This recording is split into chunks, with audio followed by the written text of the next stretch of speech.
आज ऑटो पीछे की तरफ चल रहा है और वो भी रिन्यूएबल एनर्जी से चलने वाले इलेक्ट्रिक टू व्हीलर्स की तरफ। मार्केट शेयर फिसल गया, दूसरे स्थान से फिसल कर कहाँ तक पहुंचा है, पूजा बताइए। जी बिल्कुल। लेकिन सर, ये जो आप तेजी देख रहे हैं, ये तेजी आई है मैनेजमेंट के बयान के बाद। एक्चुअली खबर तो यही आ रही थी कि बजाज ऑटो की रैंकिंग नीचे आ गई है, दूसरे स्थान से घटकर 5वें स्थान सीधा पर पांच।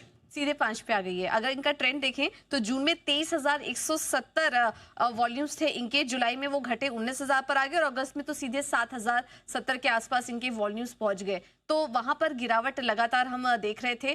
कंपनी ने प्रोडक्शन भी अपना कट किया था क्योंकि उनको काफी सारे कंसर्न्स दिखाई दे रहे थे। उनका ये कहना था कि चीन से जो रेयर अर्थ मैग्नेट्स है उसकी सप्लाई में कमी की वजह से वॉल्यूम्स पर असर पड़ रहा है। और एमडी राजीव बजाज ने पहले ही इसको लेकर चिंता जता दी थी और उनका इनफैक्ट ये भी कहना था कि आने वाले 1-2 तिमाही तक और भी इस पर दिक्कतें आ सकती है। कंपनी ऑल्टरनेटिव सोर्सिंग पर काम कर रही है।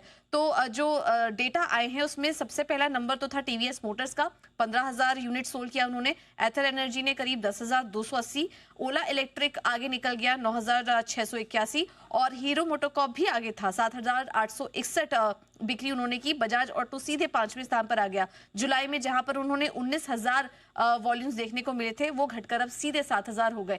लेकिन सुबह हमने देखा था कि बजाज ऑटो में थोड़ी कंसर्न भी था और स्टॉक्स में भी प्रेशर था। लेकिन उसके बाद मैनेजमेंट का बयान आ गया, बजाज ऑटो का बयान आ गया और यहाँ पर कंपनी का कहना था कि रेयर अर्थ मैग्नेट से जुड़ी सारी समस्या उन्होंने सुलझा ली है। चेतक की डिलीवरी तय समय से पहले शुरू हो जाएगी। फेस्टिव सीजन से इनफैक्ट डिलीवरी में तेजी आ जाएगी और प्रोडक्शन लाइन अब पूरी तरीके से चालू हो चुका है। यानी कि प्रोडक्शन को लेकर जो कंसर्न दिख रहे थे हमें, वो सब कुछ दिक्कतें अब ठीक हो चुकी हैं। ये मैनेजमेंट का भी कुछ ही देर पहले ये बयान आया और उसी की वजह से हम देख रहे हैं कि इस वक्त बजाज ऑटो में शानदार रिकवरी, निश्चित तौर से अच्छी रिकवरी यहाँ पर देखने को मिल रही है। हालांकि निफ्टी ऑटो से कंपेयर करेंगे तो अभी भी यहाँ पर बजाज ऑटो इतना नहीं चला है क्योंकि पिछले 3 महीने में अगर हम निफ्टी पूरा ऑटो इंडेक्स देखें तो 8% चला है, लेकिन बजाज ऑटो में नेगेटिव रिटर्न देखने को मिला है।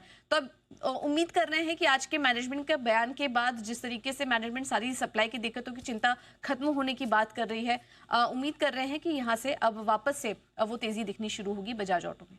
ओके, तो बजाज ऑटो में पहले कमजोरी का रुझान, क्योंकि मार्केट शेयर उन्होंने लूज किया 2 से 5 और उसके बाद मैनेजमेंट के बजाय पॉजिटिव वापस से रिकवरी। अब आइए जय ठक्कर को कार्यक्रम में करते हैं शामिल। जय, स्वागत है आपका। जरा बजाज ऑटो पर ही आपसे शुरुआत करें, वहीं पर राय लेने से। एक अच्छी स्मार्ट रिकवरी आई है, क्या करें इसके वायदा कारोबार के आंकड़े और charts. Good afternoon to you Anil ji, good afternoon to Neha. Anil ji, Bajaj Auto जहां तक इसका सवाल है, मैं कहूंगा कि शॉर्ट कवरिंग और भी देखने मिल सकती है। स्टॉक में शॉर्ट्स है ओवरऑल और auto has been one of the sector जहाँ पे शॉर्ट्स नहीं है इतने ज्यादा ओवरऑल पर्सपेक्टिव। इनफैक्ट काफी लॉन्ग देखने मिला, एक अच्छा ट्रेंड भी मिला ओवरऑल सारी ऑटो स्टॉक्स में। हमारे कुछ रिकमेंडेशन भी थे, उसमें से टीवीएस और हीरो मोटोकॉर्प पे, for that matter even MNF पे। But Bajaj Auto was clearly लगा वहां पे एक सेलिंग प्रेशर देखने मिला था शॉर्ट्स के कारण और टेक्निकली भी लो टॉप लो बॉटम फॉर्मेशन था। बट अमिन जी, ये रीसेंट राइज में सिंस दिस वीक मुझे ऐसा लग रहा है कि बजाज ऑटो में एक अच्छा ब्रेकआउट ऊपर की तरफ कंफर्म हुआ है। एंड नीचे में अब मेरा ये मानना है कि 8400 अमिन जी एक इंपॉर्टेंट सपोर्ट है। जब तक वो होल्ड आउट कर रहा है तब तक बजाज ऑटो का ट्रेंड अब पॉजिटिव रहना चाहिए। 8400 के लेवल्स के नीचे ही इसमें ट्रेंड रिवर्सल सोचना चाहिए, otherwise stocks slowly and steadily towards 9,000 plus levels दिखा सकते हैं। ये है आपके लिए बजाज ऑटो पर